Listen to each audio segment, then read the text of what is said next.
Warren Buffett stood at the corner of Dodge and 72nd Street, staring at the faded red awning that had sheltered him through 4 decades of morning coffee and cherry coke. The October wind carried the scent of autumn leaves and distant wood smoke, but also something else, the absence of familiar aromas that should have been drifting from the diner's kitchen.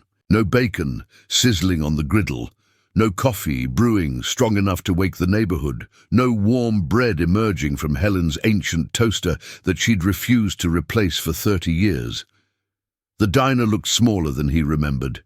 Its chrome, dulled by time and neglect, the neon sign flickering with the uncertainty of old age, paint peeled from the window frames like old skin, and several of the red vinyl letters spelling Mel's Diner had fallen away, leaving only ML's Din-R to mark the place that had been his second home for longer than some people had been alive. But it was the silence that struck him most. No clatter of dishes, no hum of conversation punctuated by bursts of laughter, no bell chiming as the door swung open to welcome another hungry soul seeking more than just food. The parking lot, once filled with pickup trucks and sedans by 7 in the morning, stood empty except for a single beat-up Honda Civic with a "For Sale" sign taped to its back window. The Oracle of Omaha, as the world knew him, was just Warren. Here, or at least he had been. For 4 decades, this corner of Omaha had been his sanctuary from the weight of billions of dollars and the expectations of millions of shareholders. Here, he wasn't the sage who could move markets with a single comment, or the investor whose annual letters were studied like sacred texts in business schools around the world. Here he was simply the quiet man who sat at the third stool from the left, reading his newspapers and eating the same breakfast every single day. He pushed through the glass door, and the familiar chime still worked, though it sounded lonelier, now echoing in the empty space like a call with no answer. The interior was exactly as he remembered. Red vinyl booths patched with silver tape that told stories of countless conversations, a checkerboard floor worn smooth by hundreds of thousands of footsteps, and the long counter where he'd sat nearly every morning from 1982 to 2022, reading the Wall Street Journal, the Financial Times, and whatever local papers Helen insisted he needed to stay connected to his community. The booths still held their memories. Table 4, where Sarah Kim had studied through medical school, her textbooks spread across the red formica surface while she survived on coffee and determination. The corner booth where Tony Ricci had planned his construction empire on napkins, sketching building layouts while Helen refilled his coffee and offered encouragement. The table by the window where Mrs. Patterson had held court every Sunday after church, dispensing wisdom and blueberry pancake recommendations in equal measure. But behind the counter stood a young man Warren didn't recognize. Mid-30s maybe, with calloused hands that spoke of manual labor and tired eyes that suggested he knew what it meant to work for everything he had. His dark hair was disheveled, and his white apron bore the stains of someone who'd been working, alone in a kitchen for too many hours. The stranger looked up from wiping down the coffee machine with the methodical precision of someone who'd performed the same task hundreds of times, and offered a cautious smile that didn't quite reach his eyes. "We're actually closed for renovations," the man said gently, his voice carrying a slight accent that Warren couldn't quite place. "But if you're looking for breakfast, there's a McDonald's about 6 blocks east, or if you don't mind the drive, there's a nice place downtown." He stopped mid-sentence, his eyes widening slightly as recognition dawned. "Wait, you're Warren Buffett." Warren nodded, removing his glasses to clean them, a habit he'd developed whenever he needed a moment to think, to process unexpected information, or simply to buy time when his emotions threatened to show on his face. The gesture was so automatic after 8 decades of life that he barely noticed doing it anymore. "I am. And you are Marcus Chen." The young man extended his hand across the counter, and Warren noticed the firm grip, the calluses that spoke of honest work, the slight tremor that suggested nerves. I bought this place about 3 months ago. I can't believe you're actually here. I mean, I heard you used to come in all the time, but I figured that was just, local legend. Like Elvis sightings or Bigfoot stories. Warren accepted the handshake and settled onto his old stool, third from the left, where he could see both the door and the street, where the morning light hit the newspaper just right, where he'd made some of his most important investment decisions while Helen and Frank bustled around him, creating the comfortable background noise of a life being lived. "No legend," Warren said, his voice quieter than he'd intended. "Just routine. I ate breakfast here almost every morning for 40 years. Helen and Frank used to run it." Marcus's expression softened, and something shifted in his eyes, a recognition of loss, perhaps, or simply the understanding that he was standing in a place heavy with history and memory. Without being asked, he reached for the coffee pot and poured Warren a cup, using the same thick white mug that Helen had always saved. For him, the one with the small chip on the handle that she'd refused to throw away because, she said, it had character. "Helen passed away last winter," Marcus said softly, his voice carrying the weight of delivering difficult news to someone who should have heard it months ago. "Heart attack, right here in the kitchen. Frank found her in the morning when he came in to start the prep. She'd been making her cinnamon rolls, the ones she always baked fresh on Wednesdays. The whole place smelled like cinnamon and sugar." Warren felt something cold settle in his chest, a heaviness that had nothing to do with the October weather outside. He stared into his coffee cup, seeing Helen's face reflected in the dark surface, her quick smile, her impatient way of swatting at flies with her dish towel, her habit of humming old show tunes while she worked the breakfast rush. He'd known this day would come eventually, but somehow he'd always imagined he'd be here when it happened, that he'd have the chance to say goodbye properly. "Frank sold me the place in February," Marcus continued, pouring himself a cup of coffee, "and leaning against the counter, said he couldn't run it without her. They'd been partners for 53 years, married for 51 of them. He told me he felt like half of himself was missing, like trying to run a business with one arm." Warren looked up from his coffee, studying Marcus's face. "You probably didn't know I'd stopped coming in." Frank mentioned it. "Said you'd been dealing with some health issues, that you'd started working more from home. He understood, but I think he missed you. He kept your stool open every morning until about 9:30, just in case." The information hit Warren harder than he'd expected. During those final years before he'd stopped his daily routine, when age and responsibility had begun to weigh on him more heavily, he'd simply assumed that the diner would continue without him, that his absence would barely be noticed in the daily rhythm of the place. The idea that Frank had waited for him, had held space for him in the morning routine, made his throat tighten with an emotion he couldn't quite name. "How did you know how I take my coffee?" Warren asked, gesturing to the cup that had been prepared. "Exactly as he preferred it. Black, strong enough to strip paint, no sugar, no cream, just pure caffeinated honesty." "Frank left me a notebook," Marcus said, reaching under the counter with the reverence of someone handling a sacred text. He pulled out a small, leather-bound book, its pages yellow with age and stained with decades of kitchen grease, coffee rings, and the accumulated patina of constant use. The cover was worn smooth in places where hands had gripped it, and Warren could see that it had been repaired several times with careful strips of tape. He wrote down the regular customers' orders, their stories, things they talked about. He said it was the most important thing he could leave me, not the recipes or the equipment or the supplier contacts, but the people. He said that without understanding the people, I'd just be running a restaurant. But with this, Marcus patted the notebook gently, I could run a community. Warren's throat tightened as Marcus opened the notebook and turned it toward him.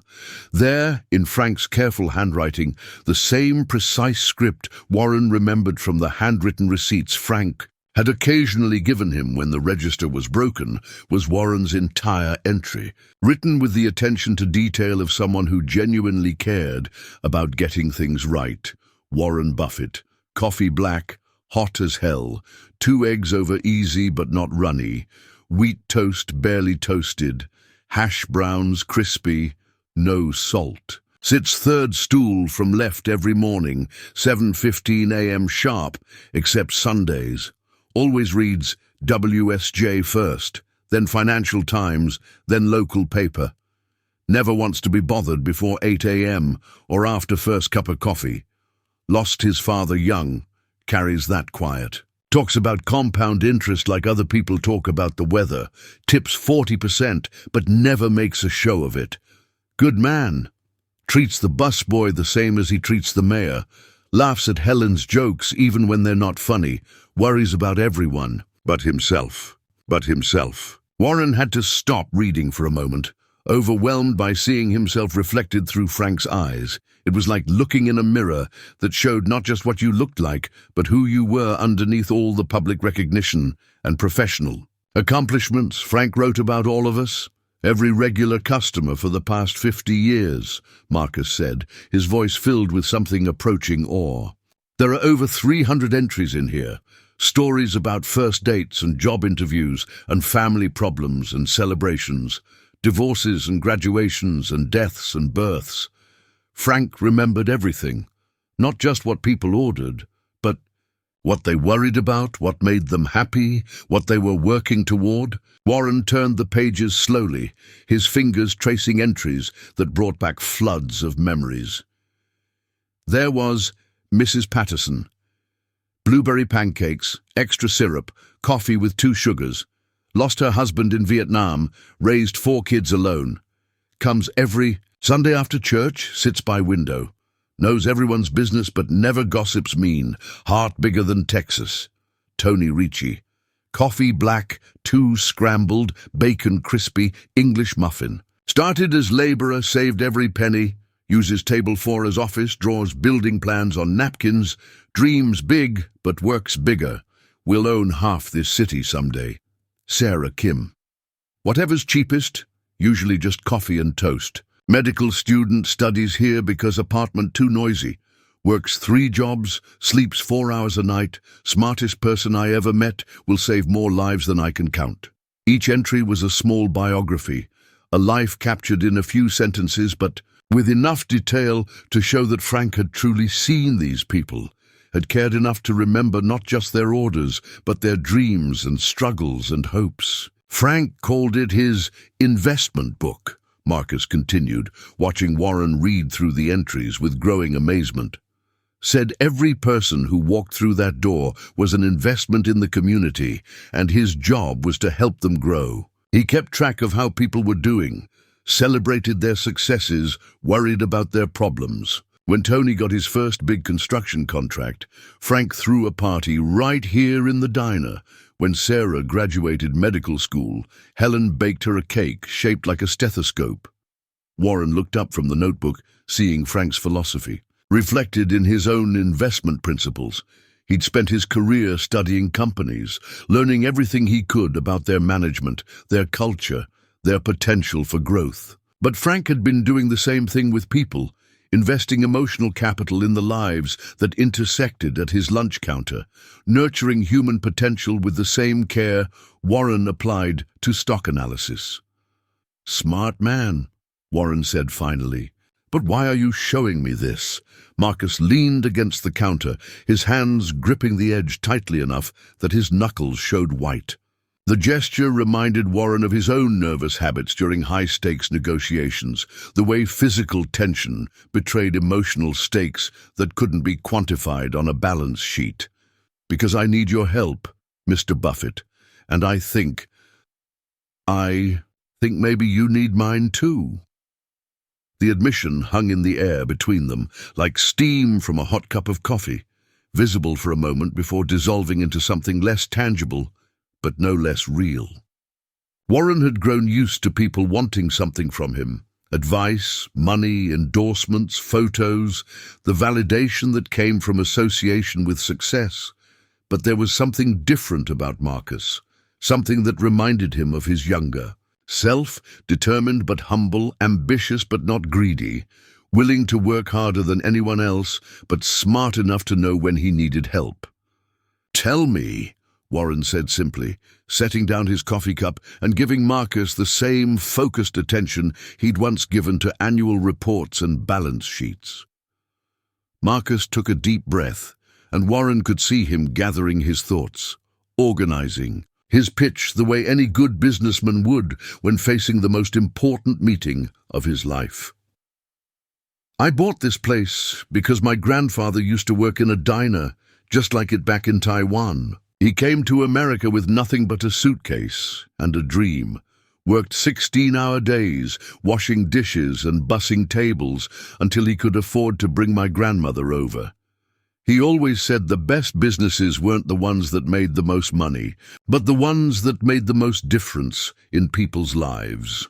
Marcus gestured around the empty diner, and Warren could see it through his eyes, not just the worn surfaces and outdated equipment, but the potential hidden underneath decades of accumulated grime and neglect. He used to tell me stories about the diner where he worked, how it was the heart of the community, how people came there not just for food, but for connection, for belonging, for hope. He said America was built by places like that, where people could come together and help each other climb. Warren nodded, understanding the deeper meaning. He'd seen it himself over the decades, how certain businesses became more than just commercial enterprises. They became institutions, gathering places, sources of stability in an uncertain world. Berkshire Hathaway itself had started as a textile company, but had become something larger, a symbol of American capitalism at its best, patient and principled and focused on long-term value creation. "I wanted to create something like that here," Marcus continued. "When Frank told me about Helen's promise, about keeping this place alive for the people who needed it, I knew I had to try. I liquidated my 401k, took out every loan I could qualify for, sold my car, moved in with my parents. Everything I had, I put into this place." He pulled out a folder thick with papers, bank statements, loan documents, repair estimates, all. The unglamorous paperwork that represented someone's dreams reduced to numbers on forms. "But I'm drowning, Mr. Buffett. The previous owner had to take out loans just to keep the lights on during the last few years, and I inherited all that debt when I bought the place. The neighborhood's changing. All the old regulars are gone, or moved away, or—" He paused, glancing at Warren, "stopped coming for other reasons, and the new residents don't want diner food. They want artisanal coffee and organic everything, an Instagram-worthy presentation." Warren looked around the diner with fresh eyes, seeing it now not just as the comfortable refuge it had been for him, but as a business struggling to survive in a changing world. The equipment was indeed old. The grill probably hadn't been replaced since the Reagan administration. The coffee machine wheezed with mechanical arthritis, and the refrigerator in the back made sounds that would have concerned a veterinarian. "I'm 3 months behind on rent," Marcus continued, his voice dropping to barely above a whisper. "The equipment needs major repairs that I can't afford. The health inspector is coming next week, and I know there are violations I haven't been able to fix. My wife thinks I'm crazy for not just selling to the developer who wants to tear this down and build luxury condos." Marcus pulled out another document, this one bearing the letterhead of a development company Warren recognized, one of those aggressive firms that specialized in buying up older properties in gentrifying neighborhoods and replacing them with anonymous housing that maximized profit per square foot while minimizing character per block. "They've offered me enough to pay off all the debts and have something left over to start fresh somewhere else. My wife says it's the smart move. Take the money, cut our losses, maybe buy into a franchise or something safer." Marcus laughed bitterly, a sound that reminded Warren of his own moments of doubt during the early days of building Berkshire Hathaway, when conventional wisdom said he was making mistake after mistake. "But you don't want to sell," Warren observed. I aren't, Marcus said, his voice breaking slightly with the weight of everything he was carrying. Do you know what Frank told me when he handed me the keys? We were standing right here, and he looked around this place like he was seeing it for the first time and the last time all at once. He said Helen made him promise that whoever bought this place would keep it alive, would keep serving the people who needed it most. Marcus opened Frank's notebook again, turning to a page near the back where the handwriting was shakier, less confident than the earlier entries. He wrote this on his last day. Warren leaned closer to read Frank's final entry. Today I sold the diner to Marcus Chen. Good kid, reminds me of myself 50 years ago, scared but determined, broke but honest. Helen would have liked him. He promises to keep the notebook, to learn the stories, to understand that this place is more than just a business. God help him. He thinks he can save it. God help me. I think he's right.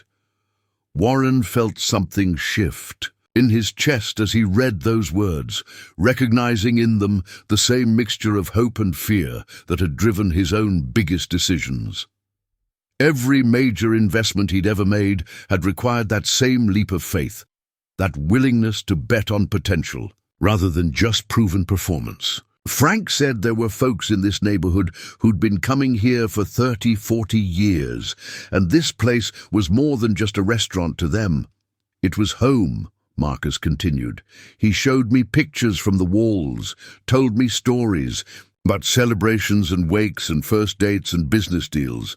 He said some people's entire adult lives were documented in this building, one breakfast at a time. Warren thought about his own 40 years of mornings here, how the diner had been a constant when everything else in his life was changing. When Berkshire was growing from a small textile company into a massive conglomerate, when he was making million-dollar decisions that affected thousands of jobs and millions of investors, when the weight of other people's money and trust threatened to crush him under the responsibility, he could always come here and just be Warren. Not the oracle, not the sage of Omaha, just a man who liked his eggs over easy and his coffee black. What happened to all those long-time customers? Warren asked, though he suspected he already knew the answer. Marcus pulled out another notebook, this one newer and filled with his own handwriting, less confident than Frank's, but showing the same attention to detail, the same genuine interest in the human stories behind the orders. I've been trying to track them down. Some moved to retirement communities when they couldn't live independently anymore. Some passed away, more than I expected actually. Some just forgot about this place, I guess, or found new routines elsewhere. He flipped through pages of notes, addresses, phone numbers, brief summaries of conversations. But there are still about 30 people who've been coming here for more than a decade. They're the ones keeping me afloat right now. Mrs. Rodriguez comes every Tuesday for lunch. Jimmy stops by most mornings before his shift at the plant. A few of the retired. Teachers meet here on Thursdays for coffee and gossip. Show me, Warren said, settling more comfortably on his stool. This was familiar territory for him, the detailed analysis of a business, understanding not just the financial metrics, but the human factors that would determine long-term success or failure. For the next hour, Marcus walked Warren through his business, but not in the way most entrepreneurs pitched their ventures. Instead of leading with profit projections and market analysis, Marcus talked about people. He described Mrs. Rodriguez, who came in every Tuesday for lunch because it was the anniversary of her husband's death, and she couldn't bear to be alone in the house with her memories. The diner gave her somewhere to go, someone to talk to, a reason to get dressed and leave the apartment where everything reminded her of 50 years of marriage. She always orders the same thing, Marcus said, consulting his notebook. Grilled cheese and tomato soup, coffee with cream. But she's not really there for the food. She's there because she needs to feel like she still matters to someone, like Her story is worth telling. She shows me pictures of her grandchildren, tells me about her husband's job at the railroad, worries about whether she's saving enough money to not be a burden on her kids. Warren understood. He'd seen the same need in many of the elderly investors who attended Berkshire Hathaway's annual meetings, not just for financial advice, but for connection, for the feeling that their concerns were heard and valued by someone they trusted. Marcus continued with Jimmy, the veteran who suffered from PTSD and found peace in the routine of the same booth, same meal, same friendly face behind the counter every morning. He orders black coffee and wheat toast, sits in the back corner where he can see both doors. Some days he talks, some days he just sits. But he needs to know this place will be here, that his routine won't get disrupted. Consistency is medicine for him. Then there were the teenagers who came in after school because their parents were working double shifts, and the diner was safer than the streets, or lonelier than empty apartments. They don't have much money, so they order cheap, usually just fries and cokes, but they tip what they can, and they're never any trouble. They do homework in the corner booth, help each other with algebra, talk about college plans. One of them, Maria, wants to be an engineer. Another one, Deshawn, is applying for scholarships to study computer science. These people don't just need food, Marcus said, his voice filled with the passion of someone who had discovered his true calling. They need community. They need to matter to someone. They need a place where they're known, where their absence would be noticed, where their small victories get celebrated and their problems get heard. Warren understood completely. He'd built his fortune on the principle of investing in companies that provided real value to real people. But sitting here, listening to Marcus describe his customers with the same careful attention Warren paid to balance sheets, he realized that some of the most important investments couldn't be measured in dollars and cents. The businesses Warren had invested in over the decades, Coca-Cola, See's Candies, Geico, all shared a common characteristic. They created genuine value in people's lives. Coca-Cola wasn't just selling sugar water, it was selling moments of refreshment and connection. See's wasn't just selling chocolate, it was selling gifts that expressed love and celebration. Geico wasn't just selling insurance. It was selling peace of mind and financial security. This diner operated on the same principle, but at a more fundamental level. It wasn't just selling breakfast. It was selling belonging, routine, human connection, the basic need to be known and valued in an increasingly anonymous world. Marcus, Warren said finally, after considering everything he'd heard, what would it take to save this place? Marcus laughed bitterly, pulling out a legal pad covered with calculations. Honestly, about $200,000 to pay off the debt, fix the equipment, and give me enough working capital to last through the changes I want to make. He shook his head. Might as well be $2 million. I've been to every bank in the city. My credit's shot. I have no collateral left, and banks don't understand the business model of caring about people. Warren was quiet for a long moment, his fingers tracing the rim of his coffee cup while his mind processed the information. $200,000 was nothing to him, less than he spent on private jet fuel in a year, a rounding error in his annual charitable giving. But he'd learned long ago that simply throwing money at problems rarely solved them. The solution had to be sustainable, had to teach something, had to create lasting value that could survive and grow without continuous external support. More importantly, he'd learned to recognize the difference between someone who needed money and someone who deserved investment. Marcus clearly fell into the latter category. He had a vision, he understood his customers, he was willing to work harder than anyone had a right to expect, and most importantly, he grasped the deeper purpose of what he was trying to build. "Tell me about your vision," Warren said, leaning forward slightly. "Not just keeping the lights on, but what you want this place to become." Marcus's eyes lit up for the first time since Warren had walked in, and suddenly he looked younger, more energetic, like someone who had been waiting his entire life for someone to ask that exact question. He reached under the counter and pulled out a folder filled with sketches, notes, newspaper clippings, and printouts from websites about community development and social entrepreneurship. "I want to create a community hub," Marcus said, spreading his materials across the counter. "Keep the diner feel, preserve everything that made this place special, but add programming that serves the neighborhood's real needs. Financial literacy classes for the kids who hang out here after school. Job interview prep for people getting back on their feet.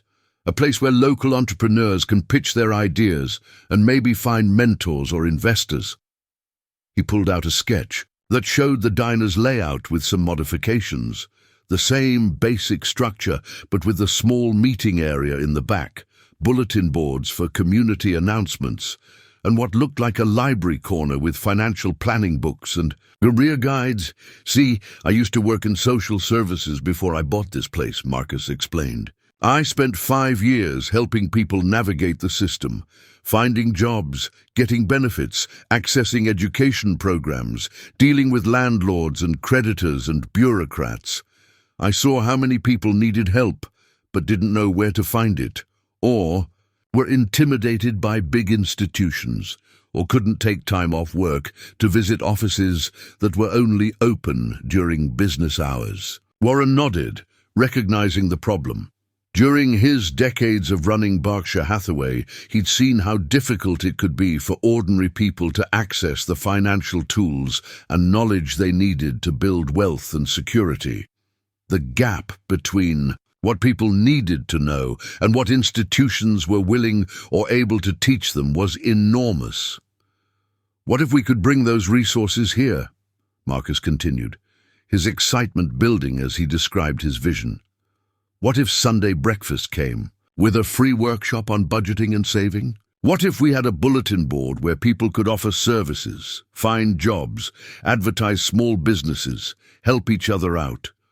What if the teenagers who come here after school could get homework help and college prep instead of just hanging out?" Marcus showed Warren more sketches, ideas for converting the unused storage room into a small classroom, plans for partnering with local non-profits to provide services, concepts for events that would bring the community together while generating revenue for the diner. "I want to turn it into what Frank and Helen always said it was, a place where people can find what they need, whether that's a good meal, good advice, or just someone who remembers their name and cares about their story. Warren studied the plans, recognizing in them the same combination of idealism and pragmatism that had driven his own best investments. Marcus wasn't just dreaming, he was planning. He understood his market, he had identified real needs, and he had developed specific strategies for meeting those needs while building a sustainable business model. "You want to turn a diner into a community center," Warren observed. "I want to turn it into what it always was, but make it official," Marcus corrected. Frank and Helen were already doing most of this. They just never formalized it or charged for it. Frank used to help people fill out job applications during slow periods. Helen taught half the women in the neighborhood how to budget their grocery money.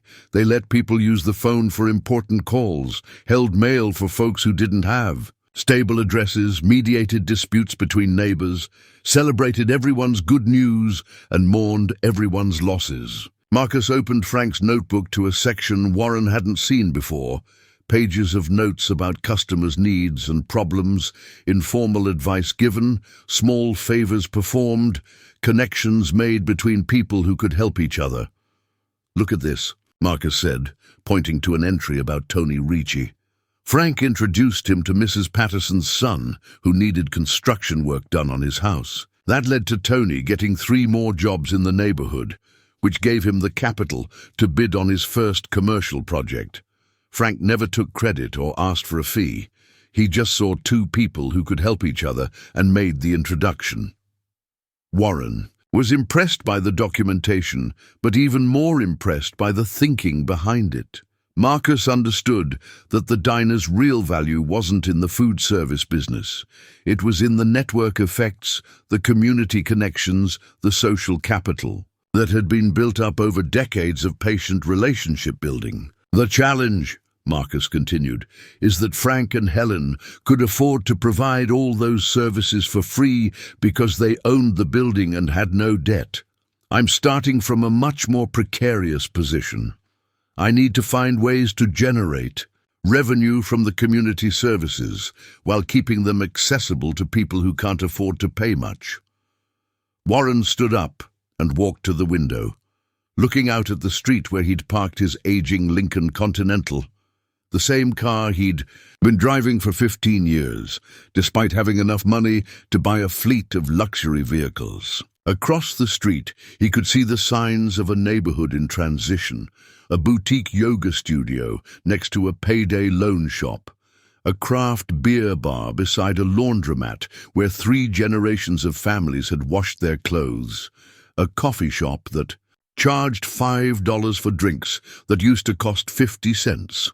The changes weren't necessarily bad. Economic development was generally positive, and he'd invested in plenty of companies that had benefited from gentrification. But he also understood that change often came at a cost, that the institutions and gathering places that held communities together could be lost in the pursuit of higher property values and trendier businesses. This diner represented something that couldn't be easily replaced once it was gone.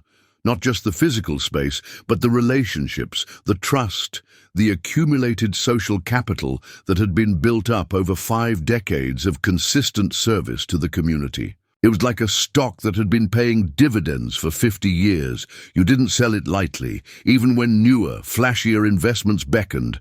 "Marcus," he said without turning around, "what do you know about compound interest?"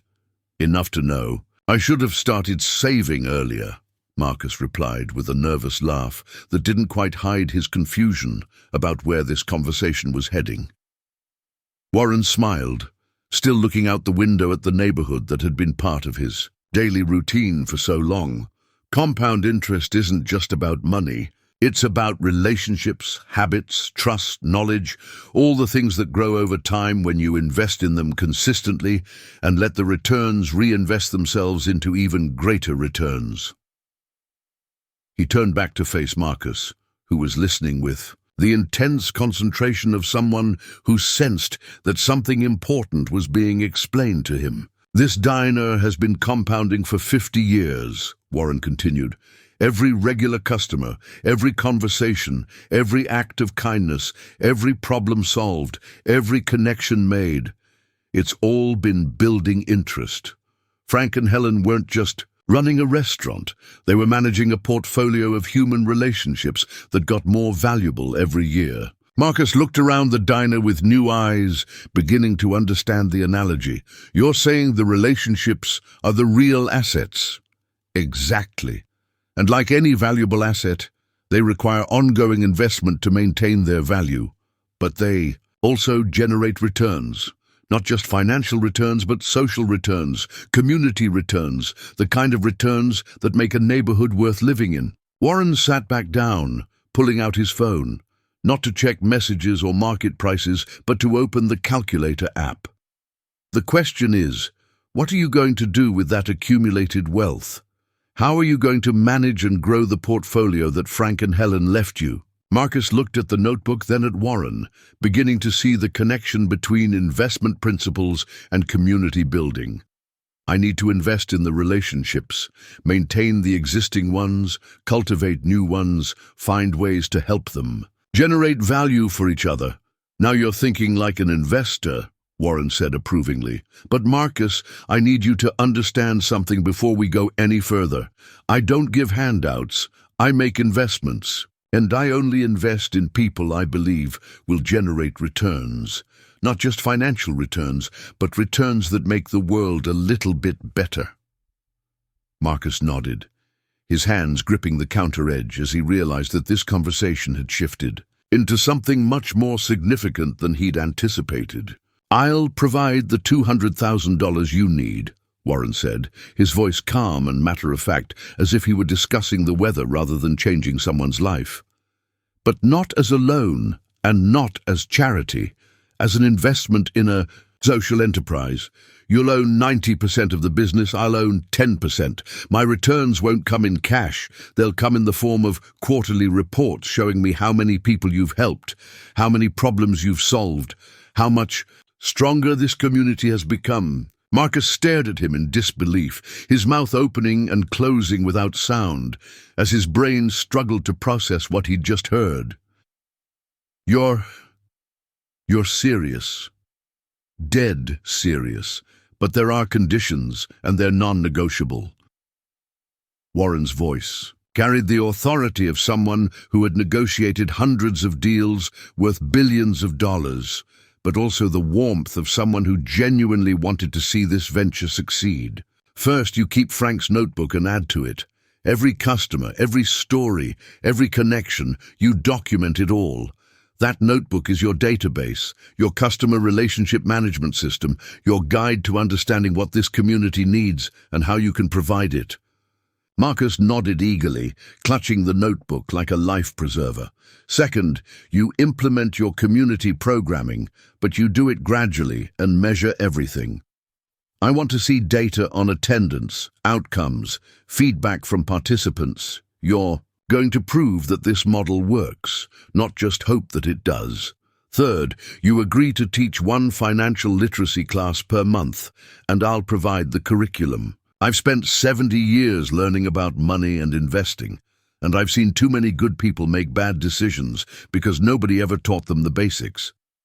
That's going to change, starting here. Warren paused, meeting Marcus's eyes with the intensity that had intimidated CEOs and impressed shareholders for decades. And fourth, you promise me that no matter how successful this place becomes, no matter how much attention it gets or how many people want to franchise the concept, you'll never forget that the real product you're selling isn't food, it's hope. Marcus was crying now, tears streaming down his face as he nodded vigorously. I promise. All of it, I promise. But Mr. Buffett, I have to ask, why? Why would you do this for someone you just met? Good. Warren reached into his jacket and pulled out a business card, the simple white rectangle that had opened doors to billion-dollar deals and partnership opportunities that most people could only dream of. Call my assistant tomorrow. She'll set up a meeting with my lawyers to get the paperwork started. But Marcus? Yes, sir. Don't call me Mr. Buffett anymore. We're partners now. Warren will do just fine. As Warren prepared to leave, Marcus called out to him, his voice still thick with emotion. Warren, wait. I still don't understand. Why would you invest in a place like this? You could put that money into stocks or real estate or anything else, and get a much better return. Warren paused at the door, his hand on the old brass handle that had welcomed him home so many times before. The question hung in the air between them, and Warren realized that his answer would not only explain his decision to Marcus, but would help him understand something about himself that he'd never fully articulated. Because 40 years ago I was a young man with big dreams and no idea how to achieve them, Warren said, his voice carrying the weight of decades of memory. I used to sit at that counter, reading about successful investors and wondering if I'd ever amount to anything. I was scared, broke, working out of my bedroom and trying to convince people to trust me with their life savings. He looked back at the diner, seeing it not as it was, but as it had been during those crucial early years of his career. Frank used to refill my coffee and ask me about the stocks I was reading about. He never understood the details, but he could see that I was passionate about something, that I was working towards something bigger than myself. He used to tell me that patience was the most important ingredient in any recipe for success. Warren remembered those conversations now with startling clarity. Frank's gentle questions about his work, Helen's encouragement during the lean months, when clients were scarce, the way they had treated him not as a customer, but as part of their extended family. I was having breakfast here one morning in 1988 when I made the decision to invest in Coca-Cola, Warren continued. It was one of the biggest bets of my career. I put more than $1 billion into that stock when everyone said I was crazy. But I was sitting right there at that counter, drinking my coffee and reading about Coke's business model, when I realized that what they were really selling wasn't just a soft drink. It was a moment of happiness, a universal symbol of refreshment and connection. Marcus listened intently, understanding that he was hearing not just an explanation, but a confession, a glimpse into the thought processes that had made Warren Buffett one of the most successful investors in history. Frank was the one who helped. "Me see it," Warren said. He was wiping down the counter and he said something like, "You know, Warren, that Coca-Cola company must be doing something right. I've been serving it here for 20 years and I've never had a single customer complain about it. People order it when they're celebrating, when they're sad, when they just want something familiar. It's like liquid comfort." Warren smiled at the memory, remembering how Frank's simple observation had crystallized his understanding of Coca-Cola's competitive advantage. That conversation helped me realize that the best investments aren't just in companies that make money. They're in companies that make life a little bit better for people. And that's exactly what this place does. He turned back to Marcus, his expression serious but warm. "Frank and Helen invested in me for 40 years, just by treating me like I mattered, by providing a stable place where I could think and plan and grow. They never asked for anything in return, never tried to leverage their relationship with me for personal gain. They just cared." Warren walked back to the counter and placed his hand on Frank's notebook, feeling the weight of all the stories and connections it contained. This notebook represents 50 years of compound interest. Not financial interest, but human interest. Every act of kindness documented in here has generated returns that are still paying dividends today. Tony Ricci's construction company employs 60 people now. Dr. Sarah Kim has saved hundreds of lives. Mrs. Patterson's children became teachers and engineers and are raising families of their own. Marcus looked at the notebook with new understanding, seeing it not just as a record of the past, but as a blueprint for the future. "The returns on Frank and Helen's investment in me," Warren continued. "Berkshire Hathaway employs over 380,000 people. We've generated hundreds of billions of dollars in value for our shareholders, most of whom are ordinary people saving for retirement. We've funded schools and hospitals and charities around the world. And a lot of that started right here with a man who cared enough to refill my coffee cup and ask how my day was going." Warren picked up his coffee cup one last time, draining the last drops of the familiar, strong brew that had fueled so many important decisions over the decades. "Now it's time for me to pass that investment forward. Frank and Helen are gone, but their philosophy lives on. You understand what they understood, that the most valuable investments aren't always the ones that show up on balance sheets." Marcus wiped his eyes with his apron, trying to compose himself enough to speak. "I won't let you down. I won't let them down." "I know you won't," Warren said simply. "And Marcus, when you're successful, and you will be successful, remember to look for the next person who needs someone to believe in them. The best investments keep paying it forward." Warren walked out into the October afternoon, but instead of getting directly into his car, he sat on the bench outside the diner, the same bench where he used to sit and think when he needed to clear his head before making big decisions. He pulled out his phone and dialed a number he hadn't called in months. "Charlie, it's Warren. I know, it's been too long. Listen, I just made an investment that might not make sense on paper, but I think it might be one of the most important ones I've ever made." As he described his encounter with Marcus and the plan for the diner, Warren found himself thinking about legacy. Not the financial empire he'd built, but the smaller, quieter investments that might outlast them all. The young people he'd mentored, who were now mentoring others, the companies he'd supported that had gone on to support their communities. The simple act of treating a struggling diner owner with the same respect he'd show a Fortune 500 CEO. "You know what the best part is, Charlie?" Warren said into the phone, watching through the diner's window, as Marcus opened Frank's notebook and began to write. "This isn't charity.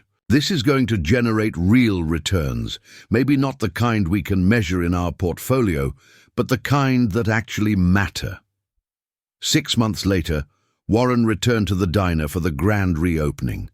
The transformation was remarkable, not because the physical space had changed dramatically, but because the energy was completely different. The building looked the same from the outside, but inside it hummed with new life and purpose. The original counter and booths remained, carefully restored to their former glory, but there were also new additions that reflected Marcus's vision. Community bulletin boards lined one wall, covered with job postings, tutoring offers, apartment listings, and announcements for local events. A small library of financial literacy books occupied a corner table, with laminated guides to budgeting, saving, and investing available for anyone to take home. The back room had been converted into a multi-purpose space where Marcus held his weekly workshops, financial planning on Monday evenings, job interview preparation on Wednesday afternoons, and an entrepreneurship discussion group on Saturday mornings. The walls were covered with success stories, photos of customers who had found jobs, started businesses, graduated from school, or achieved other milestones with help from the diner's extended community. The crowd for the reopening was a beautiful mix of old and new. Mrs. Rodriguez sat in her usual booth, but now she was joined by Maria, one of the teenagers who had been coming to the after-school program. The older woman was teaching the younger one how to balance a checkbook, while Maria helped Mrs. Rodriguez set up an email account on her smartphone. Jimmy, the veteran, had become an unofficial counselor for other people dealing with PTSD and addiction issues. Warren watched him deep in conversation with a young man who looked like he was struggling with his own demons, offering the kind of peer support that no professional therapist could provide.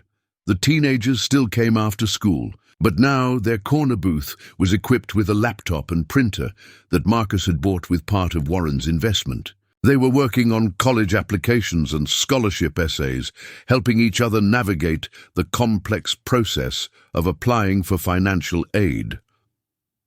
Warren took his usual seat at the counter, where Marcus poured him a cup of coffee without being asked. The taste was exactly the same as it had been for 40 years, but everything else had changed in the most wonderful way possible. Instead of reading the Wall Street Journal alone, Warren found himself surrounded by conversations about small business loans, community gardens, plans for a neighborhood scholarship fund, and dreams that were finally within reach. "How are the numbers looking?" Warren asked quietly, pulling out a small notebook of his own where he tracked the investments that mattered most to him personally. Marcus grinned, producing a thick folder filled with data and documentation. "Financially, we're not just breaking even anymore. We're actually profitable, but the real returns..." He gestured around the bustling diner, his voice filled with pride and amazement. "We've helped 37 people find jobs in the past 6 months, connected 15 families with social services they needed. Last month, Mrs. Rodriguez made her first investment in index funds after taking your financial literacy class." Warren nodded, making notes in his own book. The financial performance was important. Sustainability required profitability, but the social returns were what made this investment truly special. "We've got a waiting list for the entrepreneurship group," Marcus continued. 3 people have started small businesses with advice and connections they made here. And Warren, you should see the notebook now." Marcus produced Frank's original notebook, now accompanied by 3 additional volumes. The original was carefully preserved under plastic covers, but the new volumes were thick with fresh entries, documenting the expanding community that was growing around the diner's mission. "We're up to over 800 customer profiles now," Marcus said. "But the stories aren't just about individual customers anymore. They're about connections. How Mrs. Rodriguez became a grandmother figure to Maria and helped her get a part-time job at the library. How Jimmy started a support group for veterans that meets here every Thursday morning.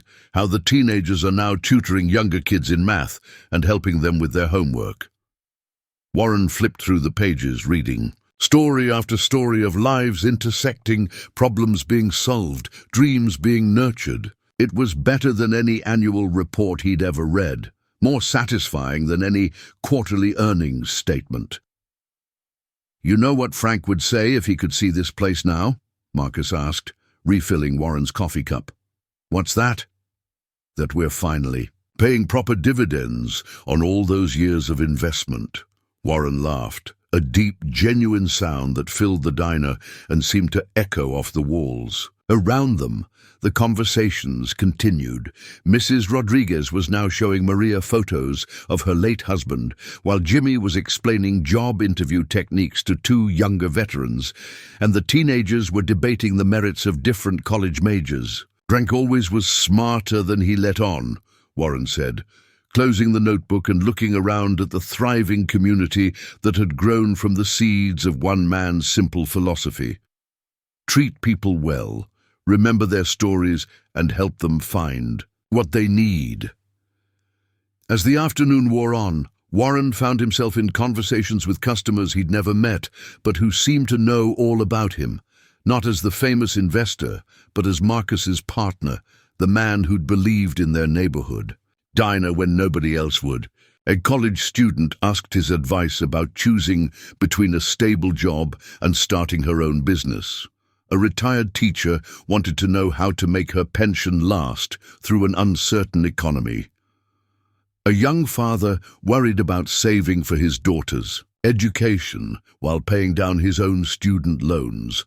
Warren answered each question with the same careful attention he'd give to a billion-dollar acquisition, because he'd learned something important sitting at this counter all those years. Every investment, no matter how small, starts with a single person making a single decision to believe in something better.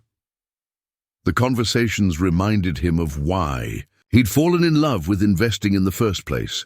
Not for the money, though, that was certainly nice, but for the opportunity to help businesses grow, to create jobs, to build things that made people's lives better. This diner was doing the same thing on a smaller scale, but with more direct impact than most of the companies in his portfolio. As the sun began to set, Warren prepared to leave. The diner was still busy, but it was a comfortable kind of chaos. The sound of a community that was working, growing, thriving in ways that couldn't be measured by traditional business metrics. "Same time next week?" Marcus asked, already knowing the answer. "Wouldn't miss it," Warren replied. "But Marcus, I have one more condition for our partnership." Marcus looked concerned. "What's that?" "Next time, I'm paying for my coffee." "Partners don't give each other free food." Marcus laughed, the sound mixing with the dozens of other conversations happening around them. "Deal. But the first cup is always on the house." That's what Frank would have wanted. Warren walked out into the evening air, but this time he wasn't alone. Mrs. Rodriguez walked beside him, talking about her new investment portfolio and asking his advice about asset allocation. Jimmy held the door for a young mother pushing a stroller, offering to help her carry her groceries to her car. The teenagers were clustered around the bus stop, comparing notes from their college prep class and planning study sessions for the weekend. The community that had existed in potential 6 months ago was now thriving in reality, and Warren felt a deep satisfaction that went beyond any financial return he'd ever achieved. This was what compound interest looked like when applied to human relationships, small investments growing into something larger and more valuable than anyone could have predicted. As Warren drove home in his old Lincoln, he thought about the conversation he'd have with Charlie Munger the next day, about the quarterly report he'd write for Berkshire shareholders, about the 100 other investment decisions waiting on his desk. But mostly he thought about compound interest, how 40 years of breakfast at a neighborhood diner had grown into something he never could have calculated on a spreadsheet. He thought about Frank and Helen, gone now, but still present in every act of kindness that took place at their old counter. He thought about Marcus, who had transformed from a desperate young man into a community leader in just 6 months. He thought about all the customers whose lives had been touched, changed, and improved by the simple act of someone caring enough to remember their names and their stories. The next morning, Warren's alarm went off at 6:30, just as it had. For decades, he showered, dressed in one of his identical suits, and drove to the diner. But this time, instead of reading the Wall Street Journal in solitude, he found himself part of something bigger, a community that understood that the most valuable investments aren't always the ones that show up in your portfolio.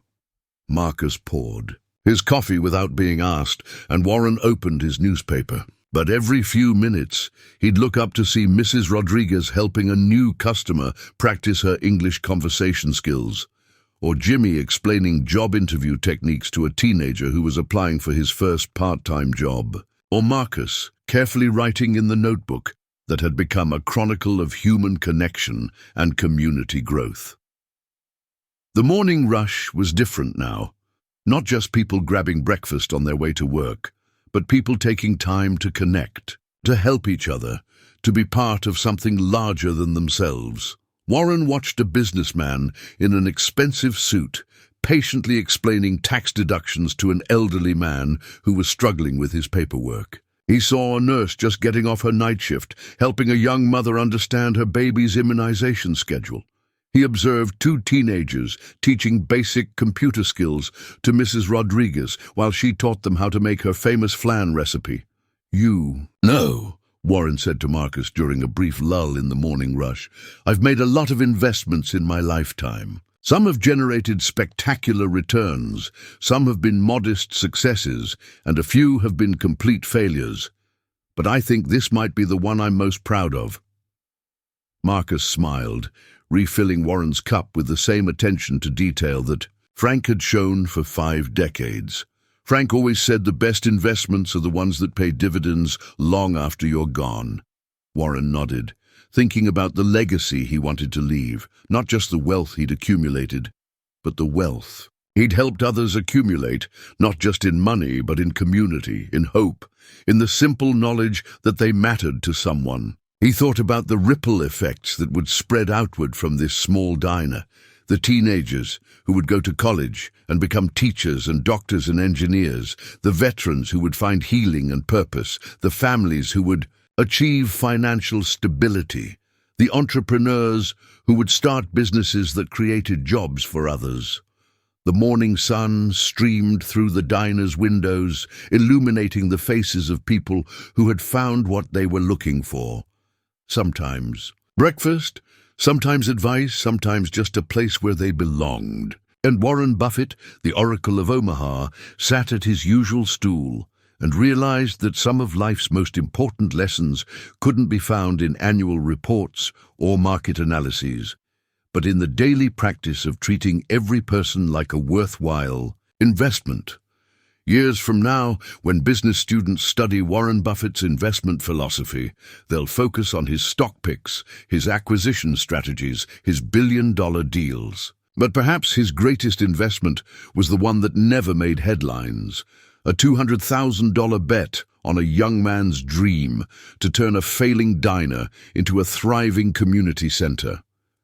The returns on that investment couldn't be measured in dollars, but in the teenager who went to college because someone believed in her potential, the veteran who found purpose in helping others, the elderly woman who discovered that her stories had value, and the hundreds of other lives that were touched, changed, and improved by the simple act of showing up and caring.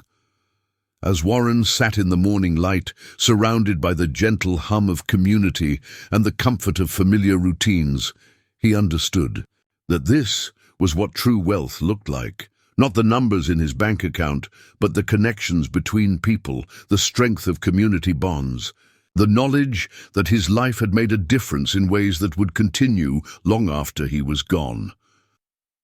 Some investments don't show returns on paper, only in people.